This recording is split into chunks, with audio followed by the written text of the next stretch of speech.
Welcome to heavenly சமையல். நாம் இன்றைக்கி பார்க்க போகிறது ஒரு ட்ரெடிஷ்னலான சைட் டிஷ், கொத்தவரங்காய் பருப்பு உசிலி. இது வாழைப்பூவிலையும் செய்யலாம், மற்ற காய்கறிகளையும் செய்யலாம். இது சூப்பராக இருக்கும். வாங்க வீடியோக்குள்ளே போகலாம். நம்ம கொத்தவரங்காய் பருப்பு உசிலி தான் பார்க்க போகிறோம். அதுக்கு மெஷரிங் கப்பால் 1/4 கப்புக்கு துவரம் பருப்பு ஊற வச்சு நல்லா தண்ணியை நல்லா வடிச்சிட்டு எடுத்து வச்சுருக்கேன். இது கூட என்னென்ன போட்டு அரைக்கலான்னு இப்போ பார்க்கலாம். நம்ம ஊற வச்ச துவரம்பருப்புக்கு தேவையான அளவு உப்பு, 1/2 ஸ்பூன் தனி மிளகாய்த்தூள், 1/2 ஸ்பூன் தனியாத்தூள் எல்லாம் போட்டு இப்போ கரகரப்பாக அரைச்சிட்டு வந்துடலாம்.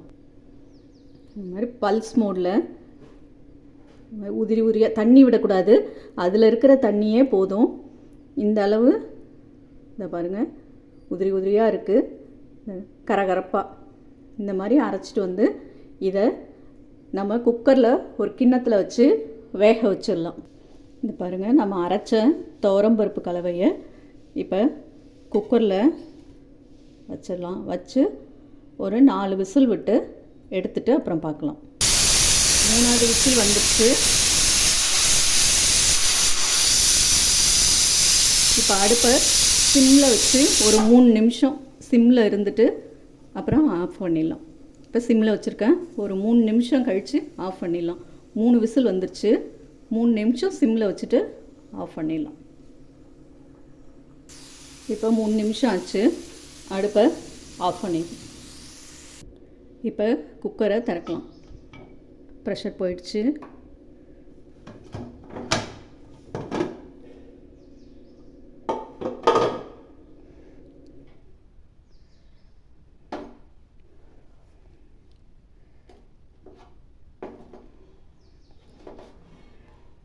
பாருங்கள், நல்லா வெந்துருச்சு. இது நல்லா ஆறட்டும். ஆறுனதுக்கப்புறம் இதை மிக்சியில் விப்பரில் ஒரு தடவை அரைச்சா போதும். இப்போ இந்த குக்கரை எடுத்துட்டு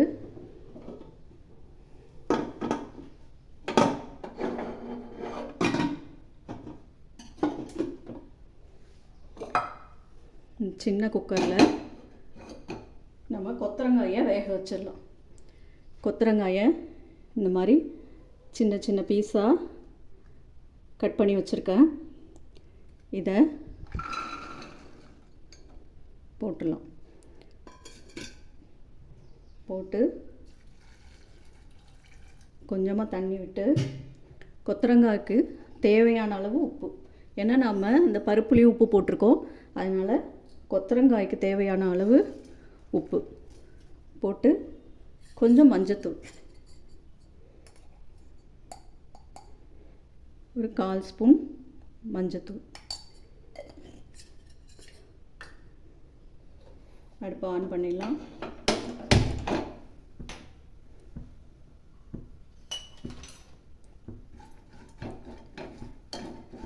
உப்பு மஞ்சத்தூள்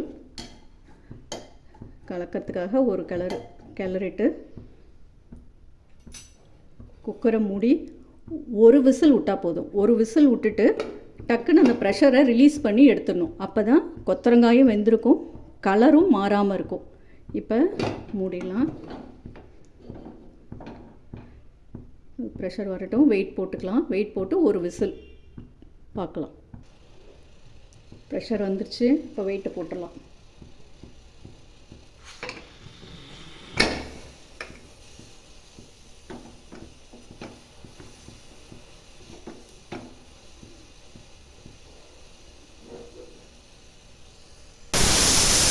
ஒரு விசில் வந்துருச்சு.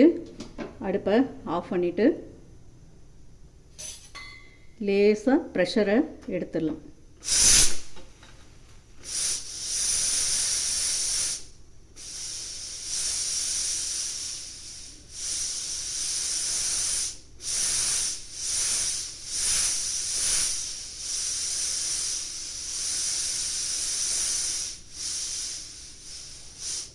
ப்ரெஷரை எடுத்துட்டு அப்புறம் பார்க்கலாம்.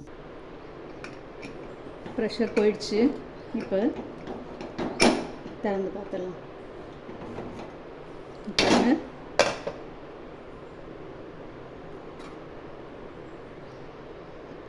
கொத்தரங்காய்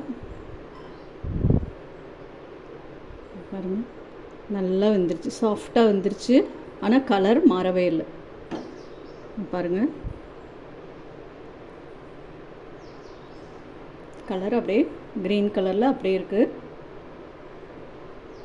இப்போ இந்த தண்ணியை இருத்துடலாம். இந்த தண்ணியை வேஸ்ட் பண்ண வேணாம். இதை ரசம் இல்லை கூட்டு வேறு எதுலையாவது நாம் ஊற்றிக்கலாம். இது நல்லா ஆறிடுச்சு. இப்போ இதை மிக்ஸி ஜாரில் போட்டுடலாம். மிக்ஸி ஜாரில் போட்டாச்சு. விப்பரில் ஒரு ஓட்டு ஓட்டிகிட்டு வந்துடலாம். இதை பாருங்கள், நல்லா பூ மாதிரி நல்லா ஒரு ஓட்டு ஓட்டி அரைச்சிட்டு வந்தாச்சு. நல்லா உதிரி உதிரியாக இருக்குது. இப்போ உசிலியை தாளிச்சிடலாம். அடுப்பை ஆன் பண்ணிக்கலாம்.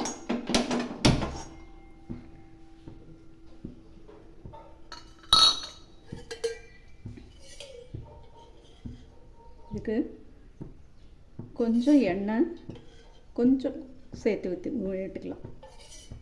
ஒரு 3 ஸ்பூன் 3 ஸ்பூன் எண்ணெய் விட்டுருக்கேன்.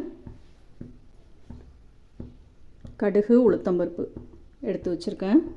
இப்போ எண்ணெய் காஞ்சோடனே தாளிச்சிடலாம். எண்ணெய் காஞ்சிருச்சு.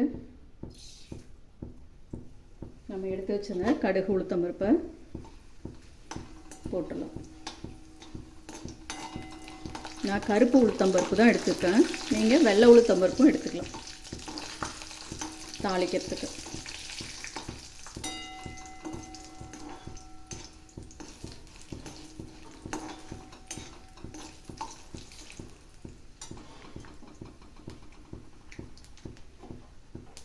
கடுகு நல்லா பொரிஞ்சதும் நம்ம அரைச்சி வச்சுருக்கிறத இந்த பருப்பு கலவையை இதில் கொட்டிடலாம்.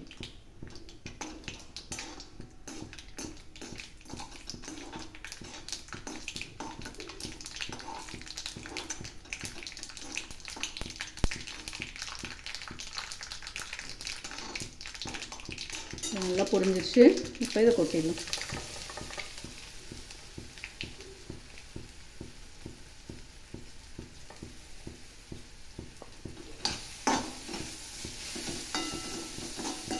கொட்டி கொஞ்சம் வதக்கிக்கலாம்.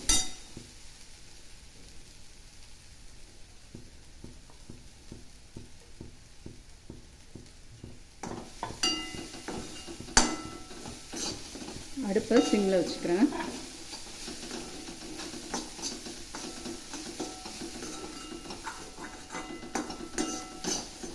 எண்ணெயில் ஒரு பிரட்டிட்டு நம்ம வேக வச்சுருக்கிற கொத்தரங்காயை போட்டுடலாம்.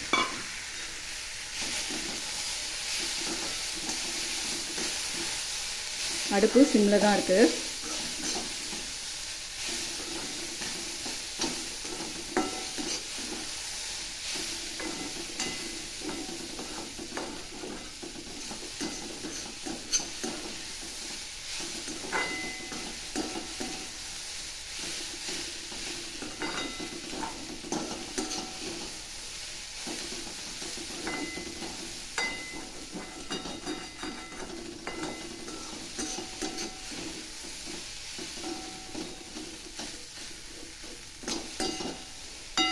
கொஞ்சம் லேசாக அப்படி அழுத்தி விட்டால் ரெண்டும் நல்லா கலந்துடும்.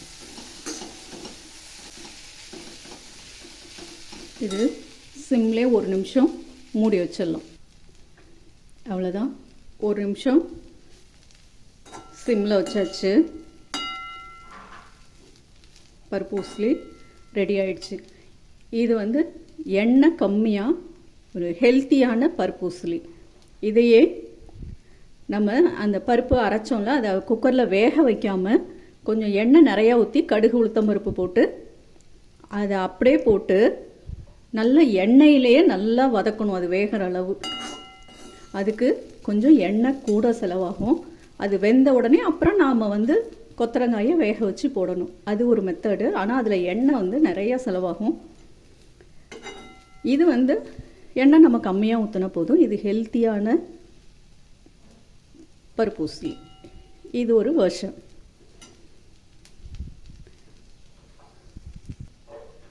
அவ்வளோதான், முடிஞ்சிச்சு. அடுப்பை ஆஃப் பண்ணியாச்சு.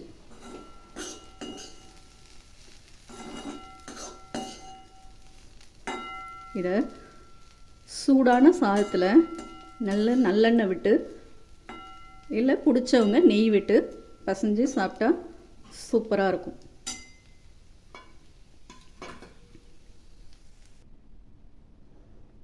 நல்ல ஹெல்த்தியான பருப்பூசலி ரெடி.